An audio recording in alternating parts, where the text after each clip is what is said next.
आज के इस वीडियो में आप सभी का स्वागत है। आज हम धूमिल की प्रसिद्ध कविता मोचीराम के आगे के अंश का अध्ययन करेंगे। इससे पहले वाले वीडियो में हमने मोचीराम कविता के कुछ अंश को पढ़ा, उसकी व्याख्या की और हमने जाना कि धूमिल ने किस प्रकार एक आम आदमी की, एक विवश आदमी की आर्थिक परिस्थिति और उसकी व्यवस्था को प्रकट किया है। एक गरीब व्यक्ति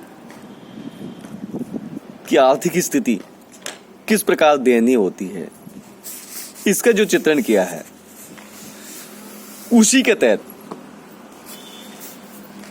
मोचीराम कविता में आगे लिखते हैं धूमिल।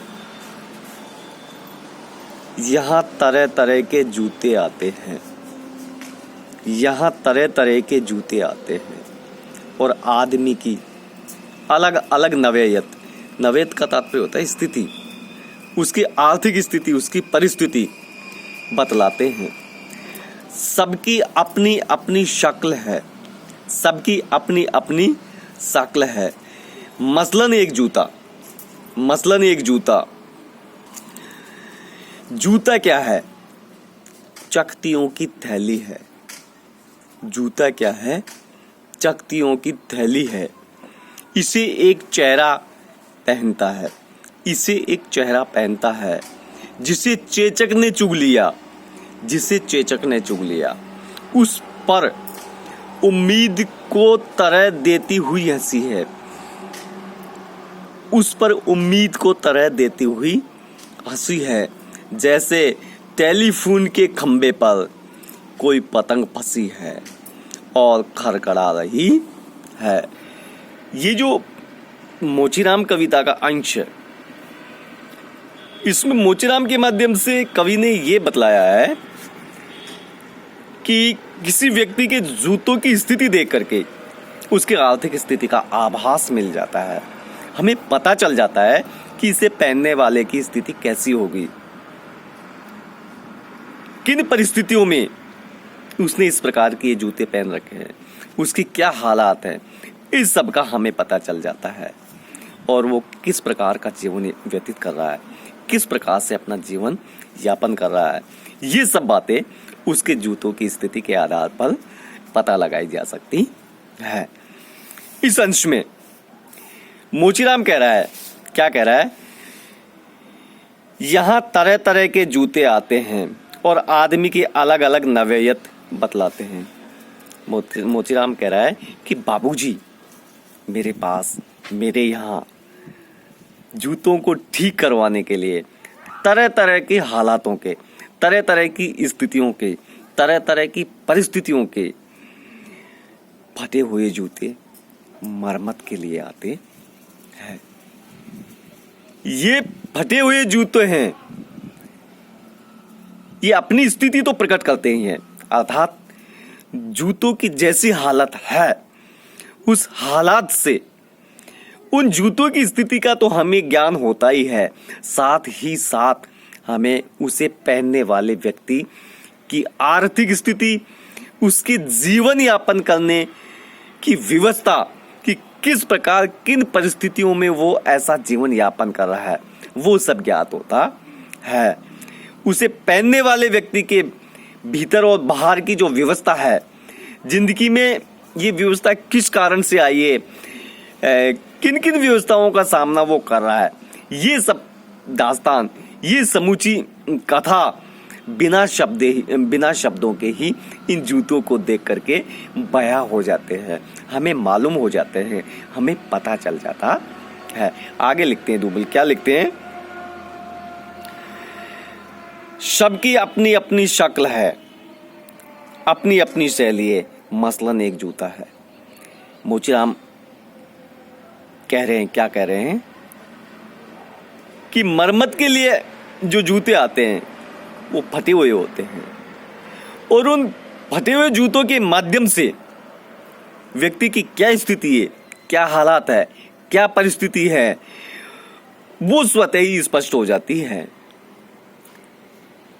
उदाहरण के लिए आप ले सकते हो कि कोई जूता मरम्मत के लिए आया, वो कैसी हालत में है, उसकी शकल से अधिक उसके जो पेबंद लगे उसको वो गठा हुआ है, गठे हुए जो चकते हैं, उन चकतों की हालत को देख करके उस पहनने वाले की आर्थिक स्थिति का पता लग जाता है। मोचीराम कहता है कि मसलन एक जूता है। जूता क्या है? चकतियों की थैली है। इसे एक चेहरा पहनता है जिसे चेचक ने चुग लिया है कि मेरे पास एक जूता आया, और उस जूते की ऐसी स्थिति है कि वो जूता से ज्यादा ऐसा मालूम पड़ता है कि वो एक चकतियों की थैली, अर्थात जगह जगह से उसे इतना गांठ रखा है कि ऐसा मालूम होता है कि वो जूता की स्थिति अलग ही आकृति में परिवर्तित हो गई है, एक चकतियों की थैली नुमा बन गई है। अब आप सोचिए, आप समझ सकते हैं, आप विचार कर सकते हैं, आप महसूस कर सकते हैं कि इसे पहनने वाले की स्थिति कैसी होगी जिसने इस जूते को इतनी बार इतनी जगह से गठवा रखा है। फिर आगे कहते हैं कि मसलन ये चकतियों की थैली है, इसे एक चेहरा पहनता है जिसे चेचक ने चुग लिया। कि इस जूते को पहनने वाले एक ऐसा व्यक्ति है जिसके चेहरे पर चेचक के दाग हैं। ऐसा लगता है कि मानो उसके चेहरे को चेचक ने चुग लिया है, अर्थात उसके चेहरे पर चेचक के चिन्ह है, जगह जगह उसके मुंह है, उस पर चेचक के गहरे निशान है। किंतु उस खुरदरे चेहरे से भी एक हंसी है, एक आभा है, एक आशा है, एक जिज्ञासा है। उस पर उम्मीद को तरह देती हुई हंसी है, जैसे टेलीफोन के खंभे पर कोई पतंग फंसी और खड़खड़ा रही है। उस चेहरे पर जीवन जीने की एक उमंग है, एक आशा भरी मुस्कान है। ऐसा लगता है कि मानो कोई टेलीफोन के खंभे पर लटकी हुई अटकी हुई कोई पतंग हो और हवा के झोंकों से लहरा रही है। ठीक उसी प्रकार इन निराशा में जीवन, इन विवशता से भरे हुए जीवन, इन आर्थिक विषमता से जूझते हुए जीवन के बीच भी उसमें आशा का संचार है, और वो उसी पतंग के समान उसके मुख पर मुस्कुराहट आ रही है, जिस प्रकार कोई खंबे पर, टेलीफोन के खंबे पर कोई लटकी हुई पतंग हवा के झोंकों से फड़फड़ा रही है।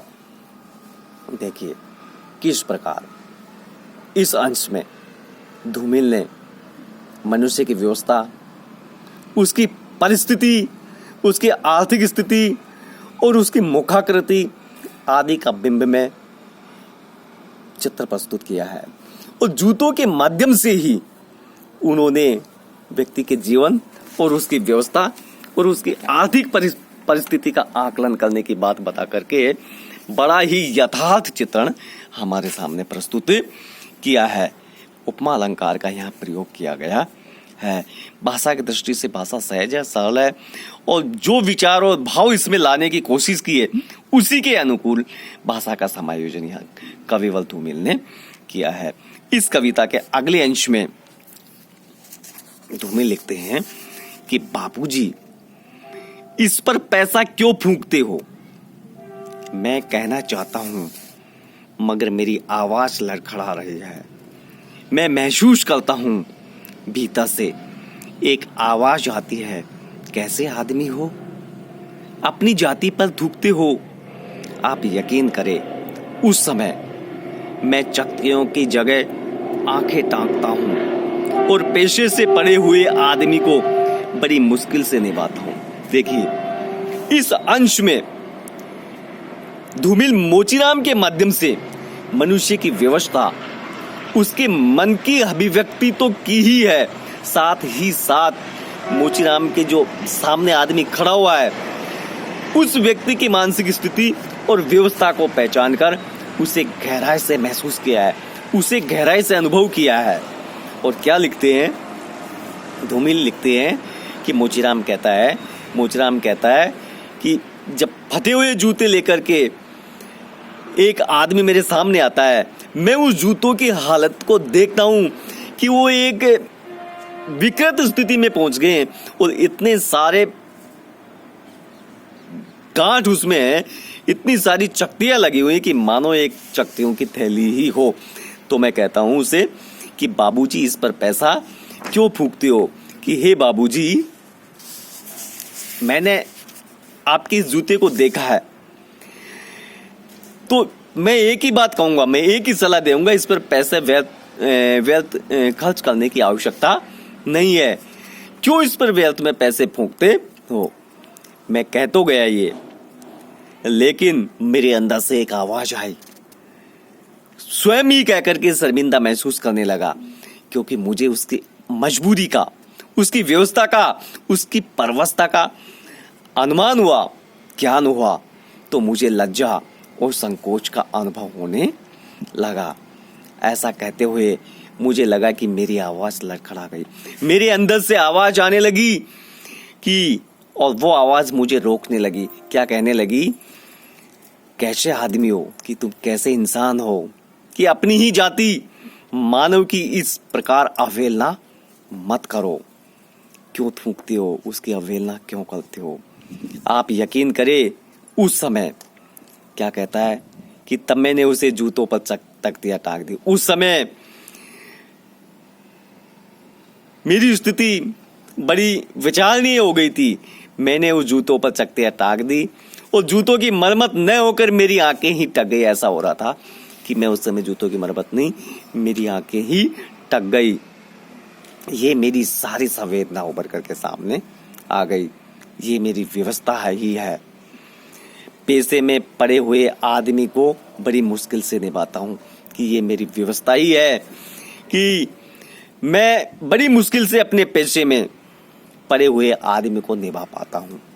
सच यह है कि इसकी वही जानिए, इसको वही जान सकता है जिसने भोगा है, जिस पर स्वयं पर गुजरी है, जिसे स्वयं पर आप बीती है। तो कहने का तात्पर्य है कि मैंने उस व्यक्ति को ये तो कह दिया कि आप इस पर व्यर्थ में ही पैसे बर्बाद कर रहे हो, लेकिन जब मुझे अंतर्मन से महसूस हुआ कि ये उसकी परवस्था है, ये उसके आर्थिक दयनीय स्थिति के कारण है, तो मुझे अपने आप से ऐसी आवाज निकली कि अपने ही तरह के मनुष्य के साथ मैं किस तरह उसकी अवहेलना कर सकता हूँ। इस अंश में धूमिल ने दलित शोषित व्यक्ति की मन स्थिति के साथ साथ मोचीराम की सहानुभूति और मानवता को दिखाया है। भाषा बड़ी प्रभावशाली है, उद्देश्यपरक है, सहज है, सरल है। आज के लिए इतना ही।